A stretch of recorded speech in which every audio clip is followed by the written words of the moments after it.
ኢትዮጵያ የራሷ የሆኑ ተፈጥሯዊና ታሪካዊ ሀብቶቿን ለበርካታ ዓመታት በሚገባው መንገድ ሳትጠቀምባቸው ቆይታለች።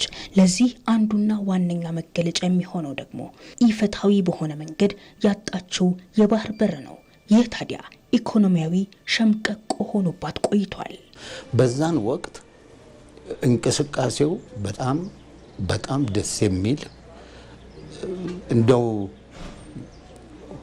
ወደቦች በሙሉ ሞልተው እንደገና ተጠባባቂዎች ባህር ላይ መልህቅ ጥለው የሚቆሙበት ለማውረድም ሆነ ለመጫን የተራዎች የሚበዙበት ሁሉ ጊዜ ቢዚ የሆነ ወደብ ነበር። ዴፊኒትሊ ኢትዮጵያ ከመንም በላይ ከፍተኛ እድገት የምታሳይ በምስራቅ አፍሪካ ላይ እንደው አለ የሚባል ጠንካራ ኢኮኖሚ የምትገነባ አገር እንደምትሆን ምንም ጥርጥር አልነበረውም። በዛን ወቅት ያ ቢቀጥል ኖሮ ማለት ነው። ሀብትና አቅም ሳያንሳት ለዘመናት ከዓለም ተራርቃ እንድትቆይ ያደረጋት የባህር በር ማጣት በሯ ተዘግቶባት እስከ መቼ ትኖራለች የሚለውን የቁጭትና የትውልድ ጥያቄ እንደ አዲስ ያነሳሳና አዲስ ምዕራፍ የከፈተም ሆኗል። የት እንደርስ ነበር የሚለው ቁጭትም ያሳጣንን እንድናስተውል አድርጓል።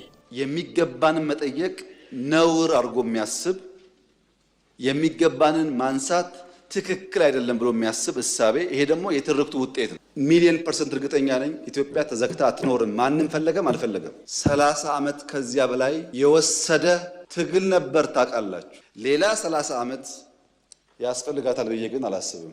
ባህር በር ማጣት የአየር ክልልም አልባ መሆን ነውና የባህር በር ባለቤትነት ማረጋገጥ ካልተቻለ ከደህንነት አንጻርም የብሔራዊ ጥቅምና የሉዓላዊነት ስጋት መሆኑ አይቀርምና የባህር በር የማግኘት ጉዳይ አፋጣኝ መልስ የሚፈልግ ነው።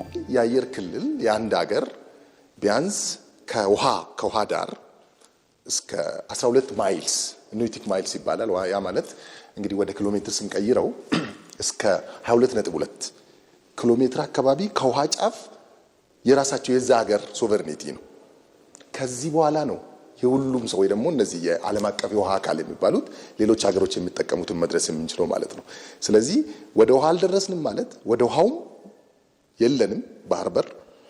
ከዛም ደግሞ 22.2 ኪሎ ሜትር ድረስም አሁንም የዛ ሀገር የሚያዋስነው ሀገር ንብረት እስከሆነ ድረስ እዚህ ድረስ ትገደባለ ማለት ነው።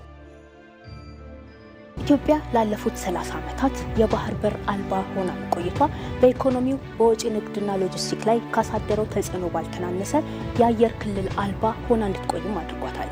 ይህን እንደ ምሳሌ አንስተን ብንመለከት ከአዲስ አበባ ተነስቶ አቴንስ የሚደርስ የኢትዮጵያ አየር መንገድ በረራ ኢትዮጵያ የአየር ክልል አልባ በመሆኗ ከአዲስ አበባ ተነስቶ ሌሎች የአየር ክልል ያላቸው ሀገራትን ተጠቅሞ በረራውን ለማድረግ የግድ ይላል።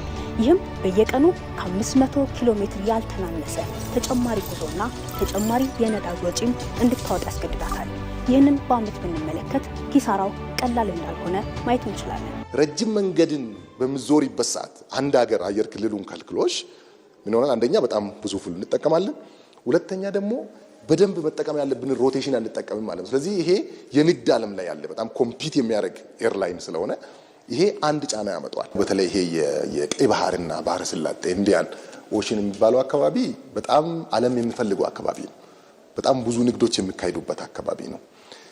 ስለዚህ እኛም ለምሳሌ የተለያዩ መርከቦች አሉ እንበልና የሆነ ቦታ ላይ የኛ መርከብ ችግር ቢያጋጥመው የሚሊተሪ ኦፕሬሽን ቢያስፈልግ እነዚህ ነገሮች ሳታስፈልግ ወደዛ መሄዳት ከአየር ክልላችን ውጪ ዘጋ ስንሄድ የባህር በር እስከሌለን ድረስ ሌላ አይነት ትልቅ ተጽዕኖ ነው የሚፈጥርብን ማለት ነው። ምንን ያመጣል? ኢንዳይሬክትሊ በራሳችን የናሽናል ሴኩሪቲ ላይ ራሱ ሌላ ጥያቄን ያመጣል ማለት ነው። የባህር በር አለመኖሩ የአየር ክልላችን በኢንተርናሽናል ሕግ ምክንያት ዝግ ስለሚሆን ለነዚህ ኦፕሬሽኖች ሌላ ችግሮች ያመጣል። በቀይ ባህር ላይ የራሷ መግቢያና መውጫ የነበራት ኢትዮጵያ ታደርገው የነበረው የባህር ላይ እንቅስቃሴ አሁን ካላት ኢኮኖሚያዊ እንቅስቃሴ ጋር ቢቀናጅ የዜጎቿን ኑሮ የተሻለ ማድረግ ያስችላት የነበረ ነው።